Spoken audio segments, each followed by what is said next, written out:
سب سے پہلے تمام مسلمانان عالم کو، عالم اسلام کو دل کی اتھا گہرائیوں سے اس ماہ مبارک،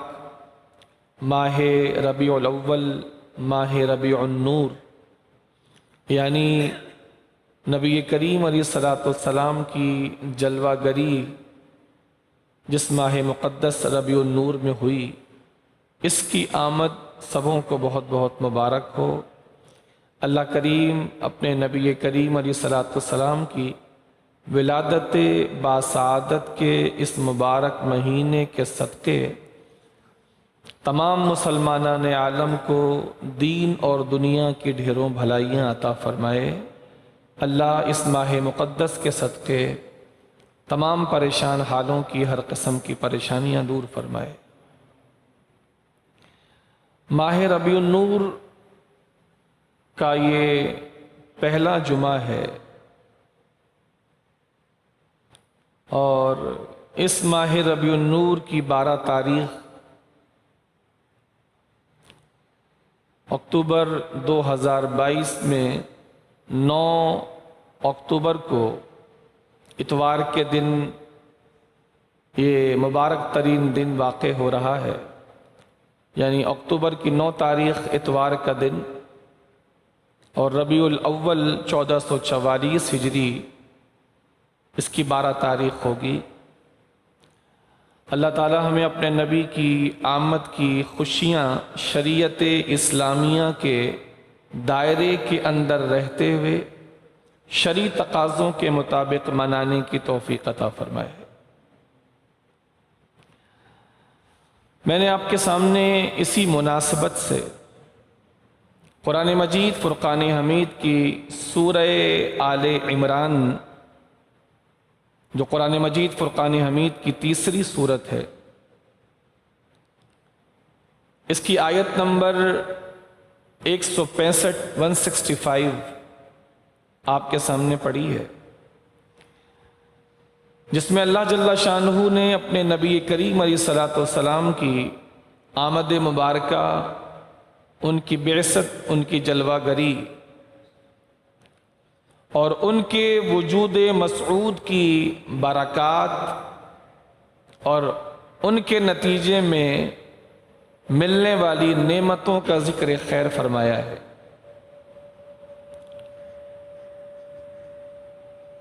کہ نبی کریم علیہ الصلوۃ والسلام کی جلوہ گری سے پہلے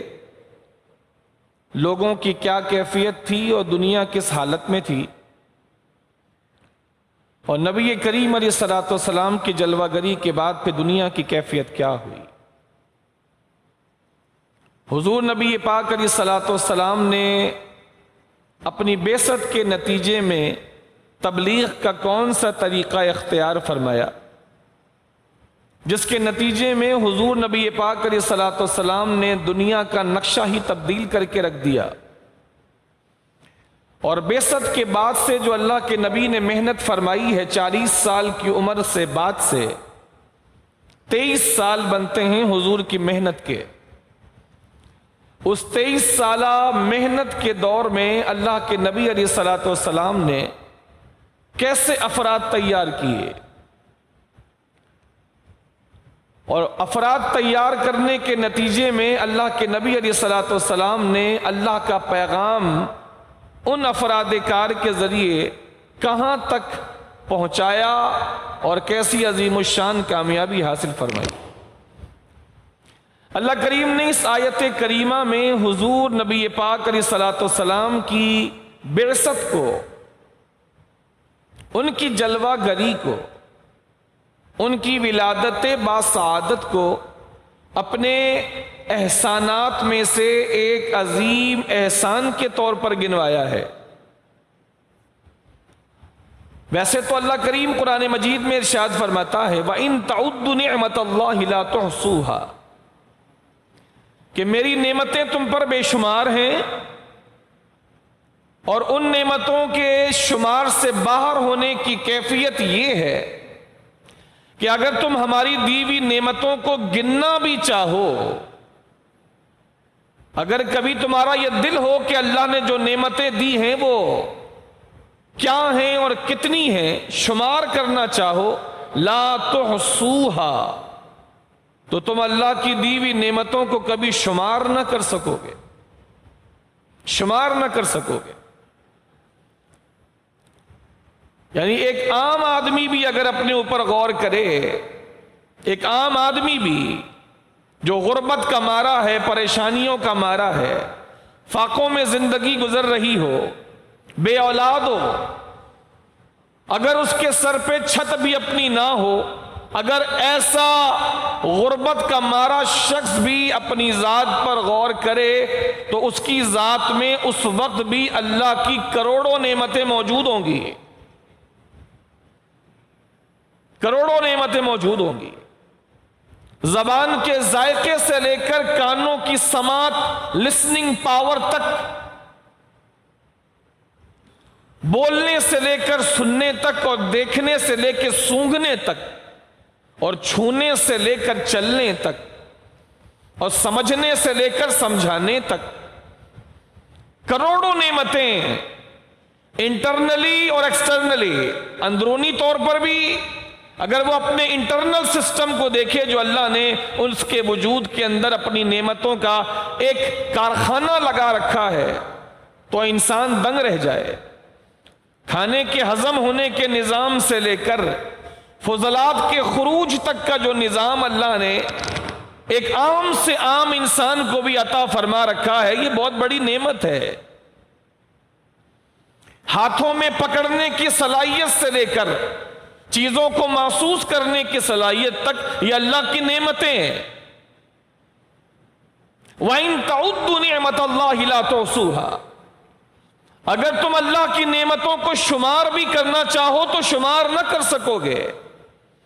کہاں تک تمہیں نعمتوں کا ذکر کیا جائے اور تمہیں یاد دلایا جائے؟ تم خود غور کرو۔ افلا یعقلون، کیا یہ لوگ غور نہیں کرتے؟ افلا یتفکرون، کیا یہ لوگ تدبر اور تفکر نہیں کرتے؟ افلا یعلمون، کیا یہ لوگ جانتے نہیں ہیں، انہیں علم نہیں ہے کہ ہم نے ان کو کتنی نعمتیں دی ہوئی ہیں؟ بے شمار نعمتیں ہیں۔ ان بے شمار نعمتوں میں سے جس نعمت کا اللہ نے احسان جتایا ہے اور اس نعمت کا احساس دلایا ہے تاکہ لوگوں کو پتا چلے کہ اس نعمت کو دوسری نعمتوں کے درجے میں نہ رکھیں، اس نعمت سے غفلت نہ برتیں، اس نعمت سے بے خبری نہ برتیں، تو ایک نعمت پر اللہ کریم نے بطور خاص توجہ دلائی ہے اور اس نعمت پر اللہ جل شانہ نے اپنا احسان جتایا ہے تاکہ لوگ اس عظیم ترین نعمت کے ساتھ دوسری نعمتوں جیسا سلوک نہ کریں۔ آنکھیں دیکھنے کو ہیں لیکن لوگ اس دیکھنے کی عظیم ترین نعمت کو اگنور کر دیتے ہیں، انہیں یاد بھی نہیں رہتا کہ اللہ تعالیٰ نے مجھے دیکھنے کی کتنی بڑی صلاحیت عطا فرمائی ہے۔ اگر یہ دیکھنے کی صلاحیت نہ ہوتی تو دنیا میری کالی کی کالی ہوتی، میرے لیے سفید چیز بھی کالی ہوتی، اور کالی تو ہے ہی کالی۔ اس کو ہم نے چکھنے کا ذائقہ دیا کہ بھلی بری میں، میٹھے اور نمکین میں، ترش اور تیکھے میں فرق کر لیتا ہے، لیکن چونکہ اس پر توجہ نہیں کرتا لہذا اس کو اگنور کرتا ہے۔ تو میں تمہیں ایک نعمت پر احسان یاد دلا رہا ہوں تاکہ تمہارا رویہ اس نعمت کے ساتھ وہ نہ ہو جو رویہ تمہارا ہماری دوسری نعمتوں کے ساتھ ہے، تاکہ تم اس نعمت کی صحیح طرح قدر کرو اور سمجھو کہ ہم نے کائنات بھر میں جو نعمتیں تقسیم کی ہیں وہ ساری نعمتیں صدقہ ہیں اس سب سے بڑی نعمت کا۔ تو جس نعمت کا اللہ نے احسان جتایا ہے قرآن مجید میں، جس نعمت کو اللہ کریم نے یاد دلایا ہے، جس پر توجہ دلائی ہے تاکہ غفلت کا مظاہرہ نہ کیا جائے، اس عظیم ترین نعمت کا نام ہے ذات محمد مصطفیٰ علیہ تحیت والثنا۔ حضور ایسی نعمت ہے کہ اللہ نے اس نعمت پر توجہ دلائی ہے تاکہ کوئی غفلت کا شکار نہ ہو، کوئی دوسری نعمتوں جیسا سلوک اس عظیم ترین نعمت کے ساتھ نہ کرے۔ چنانچہ رب العزت ارشاد فرماتا ہے لقد من اللہ علی المؤمنین، تحقیق اللہ تعالیٰ نے احسان فرمایا خاص مومنوں پر، خاص مومنوں پر، اذ بعث فیہم رسولا من انفسہم، کہ اللہ جل شانہ نے ان پر، ان میں سے، انہی میں سے ان پر اللہ کریم نے اپنے ایک عظیم الشان رسول کو بھیجا۔ لقد من اللہ علی المؤمنین اذ بعث فیہم رسولا، کہ اللہ کریم جل شانہ نے مومنوں پر بہت بڑا احسان فرمایا کہ انہی میں سے ایک عظیم الشان رسول انہیں عطا فرمایا۔ یتلو علیہم آیاتہ، اس رسول کا طریقہ تبلیغ کیا ہے؟ اس رسول کا طریقہ تبلیغ یہ ہے یتلو علیہم آیاتہ ویزکیہم ویعلمہم الکتاب والحکمہ، یہ رسول ان لوگوں کو قرآن پاک کی تلاوت سناتے ہیں۔ ویزکیہم، یہ رسول ان بگڑے ہوئے لوگوں کا تزکیہ فرماتے ہیں، ان کے دلوں کو اور دماغوں کو صاف کرتے ہیں۔ جو شرک کی گند اور شرک کی برائیاں ان کے دلوں میں جڑ پکڑ چکی تھیں، میرے رسول ان پر قرآن کی آیتیں تلاوت کرتے ہیں اور اس کے نتیجے میں قریب آنے کی صورت میں میرے رسول ان کا تزکیہ فرماتے ہیں۔ وَيُعَلِّمُهُمُ الْكِتَابَ وَالْحِكْمَةَ، اور ان کو کتاب یعنی قرآن اور حکمت کی تعلیم دیتے ہیں۔ وَإِنْ كَانُوا مِنْ قَبْلُ لَفِي ضَلَالٍ مُبِينٍ، اگرچہ یہ لوگ میرے رسول کی ان کوششوں سے پہلے کھلی ہوئی گمراہی میں مبتلا تھے، کھلی گمراہی میں تھے۔ شرک کرنا، خانہ کعبہ میں 360 بت رکھ کر اللہ کے گھر میں اللہ کے ساتھ شرک کرنا، ہر قوم کا علیحدہ بت،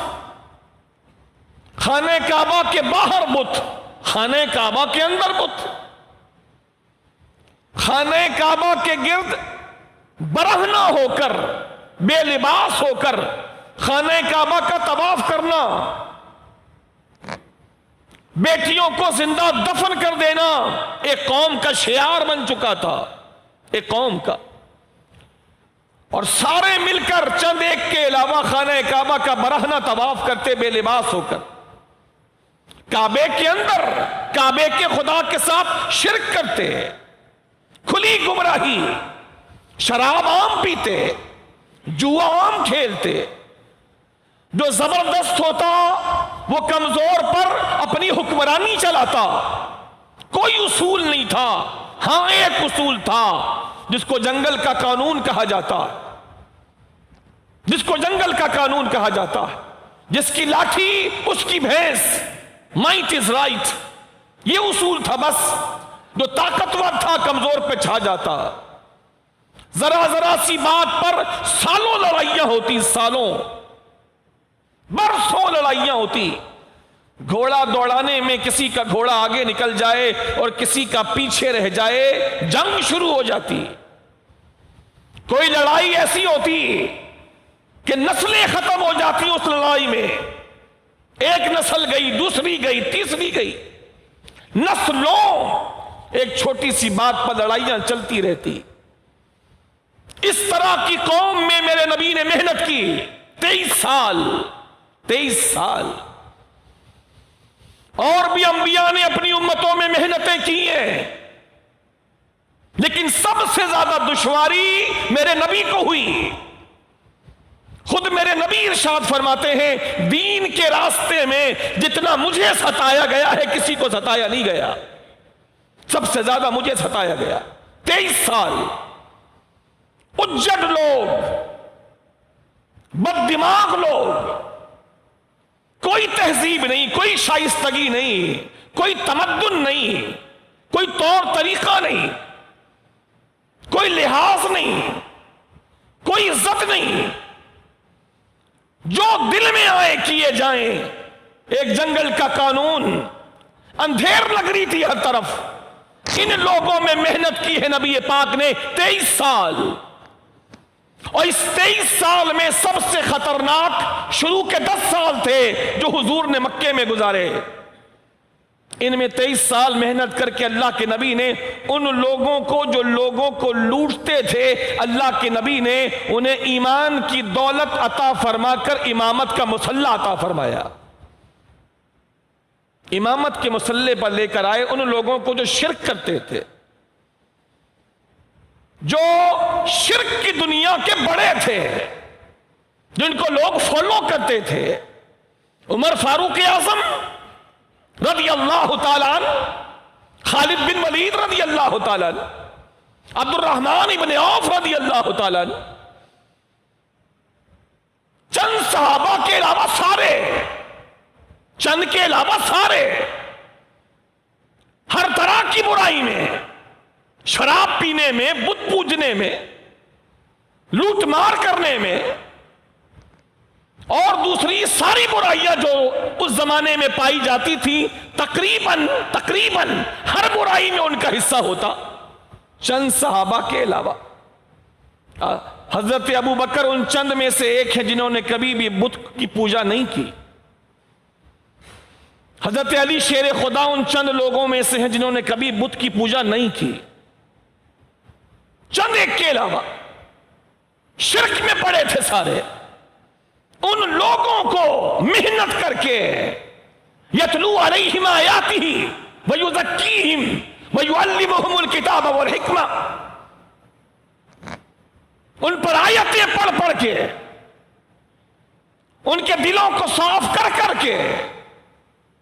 انہیں قرآن کی اور سنت کی تعلیم دے دے کے، اللہ کے نبی نے 23 سال میں اتنی مخالفتوں کے باوجود، اتنی دشمنیوں کے باوجود، قتل تک کر دینے کی سازش کے باوجود، حضور کے اپنوں کے ساتھ چھوڑ دینے کے باوجود، حضور کے خاندان کے لوگوں کے بائیکاٹ کر دینے کے باوجود، صرف 23 سال میں میرے نبی نے اتنی محنت کی کہ تقریباً جب اللہ کے نبی دنیا سے تشریف لے گئے تو تقریباً 1,24,000 اپنے شاگرد اور عظیم ترین شاگرد اللہ کے نبی ساری دنیا کو پیچھے چھوڑ کر گئے۔ 1,24,000 تقریباً صحابہ کرام 23 سال میں۔ آج ماحول بنا ہوتا ہے تو اتنے لوگ تیار نہیں کر پاتے لوگ اس پیریڈ میں۔ آج ماحول سازگار ہوتا ہے تو لوگ 23 سال 25 سال 30 سال میں اتنے بڑے بڑے شاگرد پیدا نہیں کر پاتے۔ میرے نبی نے ماحول خراب ہونے کے باوجود، ماحول تباہ ہونے کے باوجود، مخالفتوں کے باوجود، روڑے اٹکائے جانے کے باوجود، 23 سال میں کئی جنگیں ہونے کے باوجود، غزوہ بدر سے لے کر غزوہ خندق تک اور غزوہ خیبر تک اور غزوہ یرموک تک، ان ساری جنگوں کے ساتھ، ان ساری مخالفتوں کے ساتھ 23 سال میرے نبی نے اتنی خوبصورت محنت کی کہ عظیم القدر، عظیم الشان 1,24,000 بڑے بڑے شاگرد اس دنیا کو دے کر گئے جنہوں نے نبی کے جانے کے بعد ساری دنیا میں پہنچ کر اسلام کا جھنڈا گاڑ دیا۔ وَإِن كَانُوا مِن قَبْلُ لَفِي ضَلَالٍ مُبِينٍ، یہ اللہ فرما رہا حضور کی محنت کو اللہ کریم یہ تعریف اپنے نبی کی محنت کی فرما رہا ہے کہ یہ سب تو پہلے گمراہ تھے،